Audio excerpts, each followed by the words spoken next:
신화의 인생의 길을 묻다. 세 번째. 오이디푸스의 운명. 내 인생의 수수께끼는 내가 풀어야 한다. 그리스 철학자 소크라테스는 말했다. 너 자신을 알라. 동양의 손자도 손자병법에서 말했다.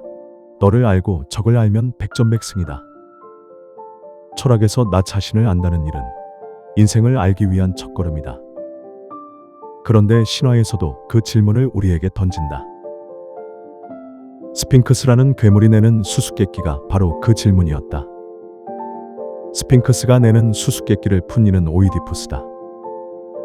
피할 수 없는 운명을 타고 난 오이디푸스의 이야기는 도스토예프스키의 카라마조프가의 형제들 등 많은 작품에서 인용되었다. 오이디푸스 콤플렉스라는 용어도 생겨났다. 프로이트가 말한 오이디푸스 콤플렉스는 남자아이가 어머니의 사랑을 독차지하기 위해서 아버지를 질투하고 증오하는 현상을 말한다. 그리스 로마 신화 중에서 비극 중에 비극으로 손꼽히는 오이디푸스의 이야기. 그 처절하도록 슬픈 운명의 이야기는 테베의 왕자가 태어나면서 시작된다. 테베의 3대 왕인 라이오스와 왕비 이오카스테에게는 자식이 없었다. 델포이 신전에서 아들을 갖게 해달라고 비는데 그들에게 두려운 신탁이 내려졌다. 아들을 낳으면 그 아들이 아버지를 죽인다는 것이었다. 신화 속에서는 수많은 사건들이 모두 신탁에서 시작된다. 그리고 이 신탁은 파르나소스 산중턱에 있는 아폴론의 신전인 델포이 신전에서 받게 된다. 이 신전은 세상의 중심이라고 불리우며 많은 이들이 신탁을 받기 위해 모이는 성스러운 장소이다. 신탁은 한마디로 신의 말씀이다. 신의 의지를 인간에게 전달하는 것이다.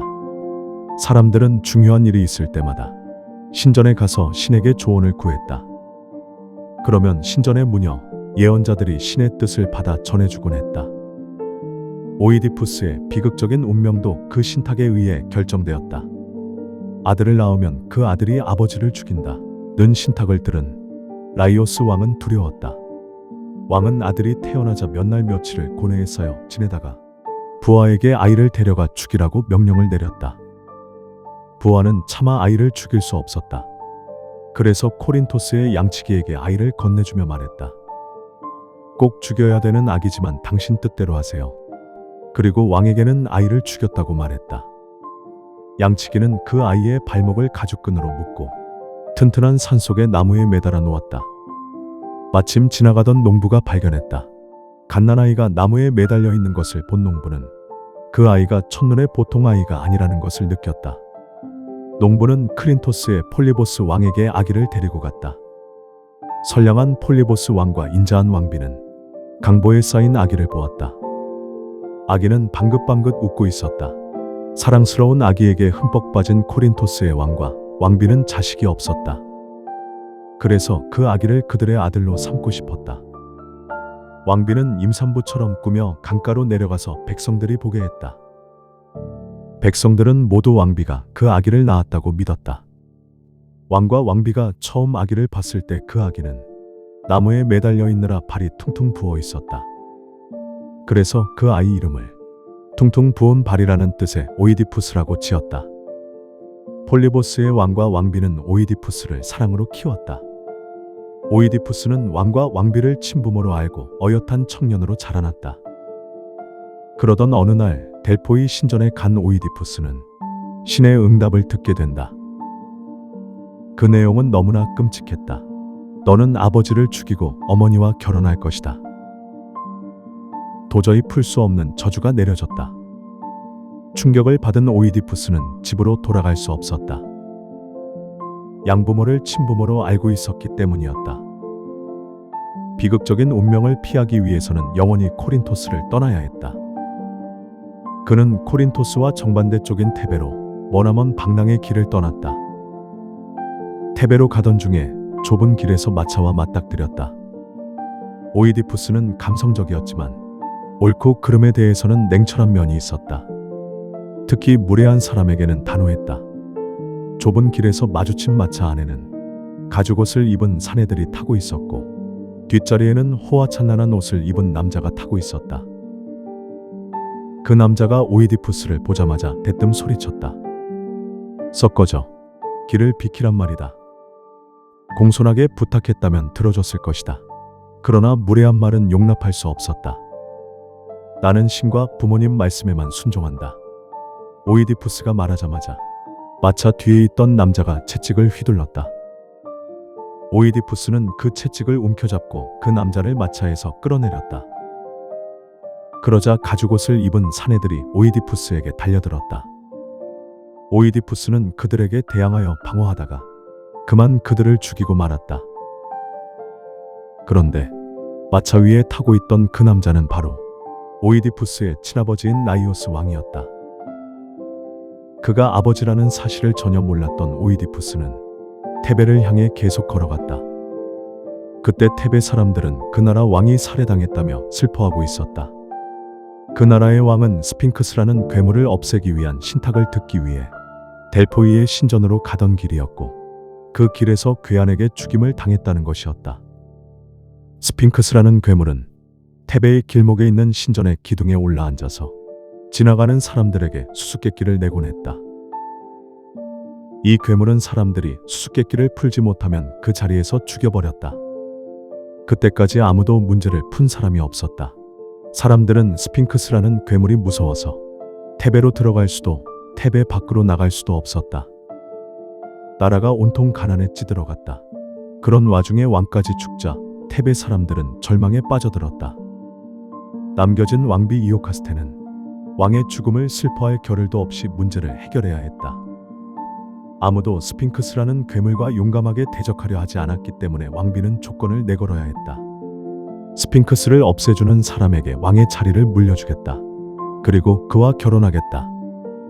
오이디푸스는 아무것도 모르고 테베 쪽으로 걸어갔다.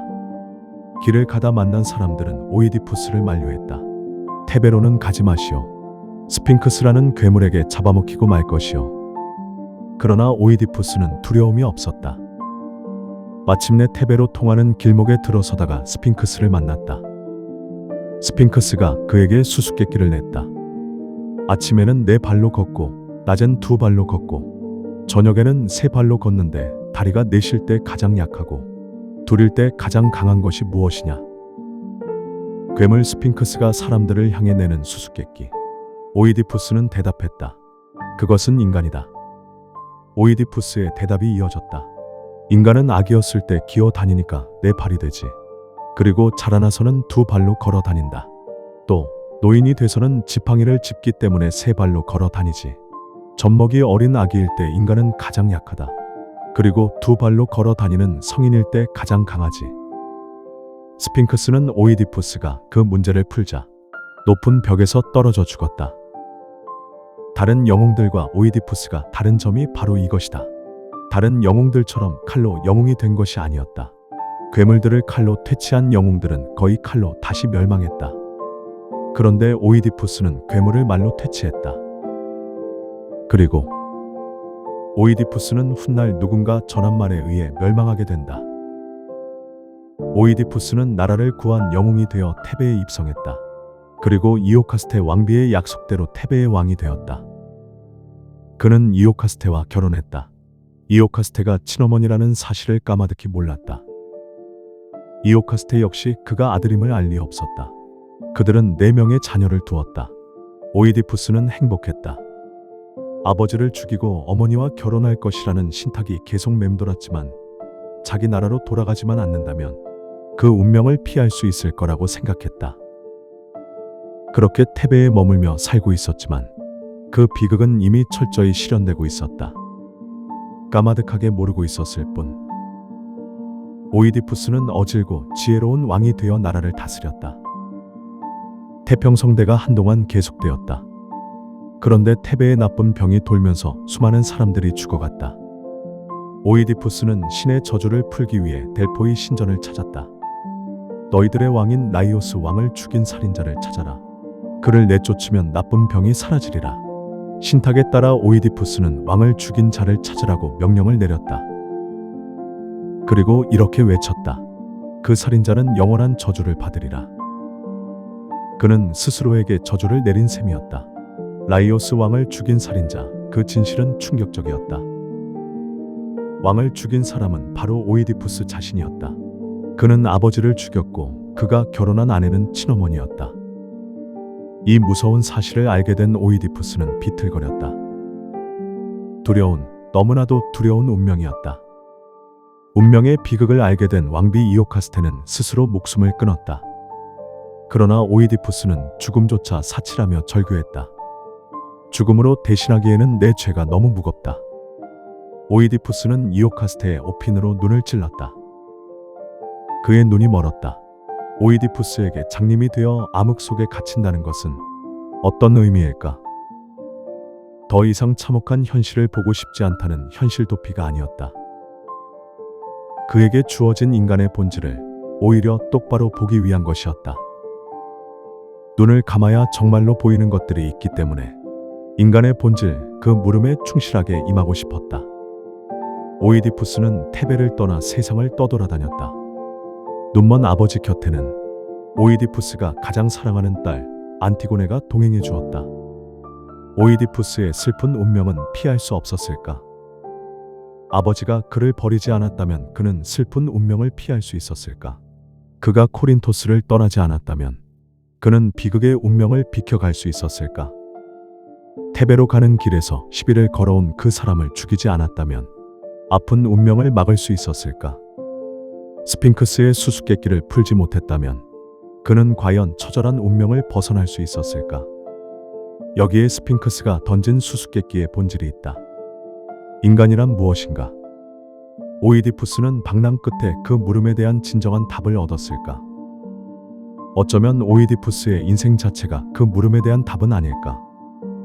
주어진 운명에 따라 우쭐대다가 슬퍼하다가 이리저리 비틀거리는 존재가 인간은 아닐까? 인간이라는 존재에 대한 수수께끼는 계속되는 물음표를 낳으며 아직도 진행 중이다. 어쩌면 우리는 모두 그 수수께끼를 풀기 위해 스핑크스 앞에 선 존재들이 아닐까?